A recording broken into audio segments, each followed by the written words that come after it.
কামনা করছি। ধন্যবাদ। আসসালামু রহমানির রাহিম। আমি শরীফুল ইসলাম শাওন, সাবেক ছাত্রনেতা, রাজশাহী বিশ্ববিদ্যালয় এবং কৃষক দল কেন্দ্রীয় কমিটির সদস্য। আমি এই নির্বাচনী প্রচারণায় বাংলাদেশের মর্যাদাকর যে আসনটি জাতীয় 190 এবং স্থানীয় 17, যেটা খুবই মর্যাদাকর আসন, এই আসনে আমাদের সাবেক প্রধানমন্ত্রী মরহুম বেগম খালেদা জিয়া এই আসন থেকে 1991 সালে নির্বাচিত হয়েছিলেন বিপুল ভোটের মাধ্যমে।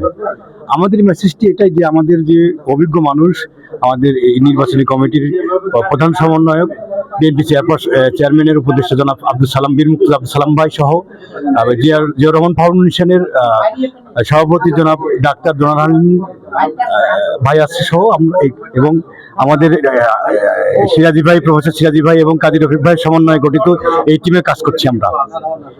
এবং আমরা একটা সুষ্ঠু সুন্দর পরিবেশের মাধ্যমে বাংলাদেশের আধুনিক এবং মানবিক বাংলাদেশ গড়ার জন্য যে আগামীর বাংলাদেশ তৈরি হবে, সবার আগে যে বাংলাদেশ, সেই বাংলাদেশ গড়ার লক্ষ্যে আমরা কাজ করছি। আপনি আমাদেরকে সহযোগিতা করবেন। আপনাদের সবাইকে ধন্যবাদ।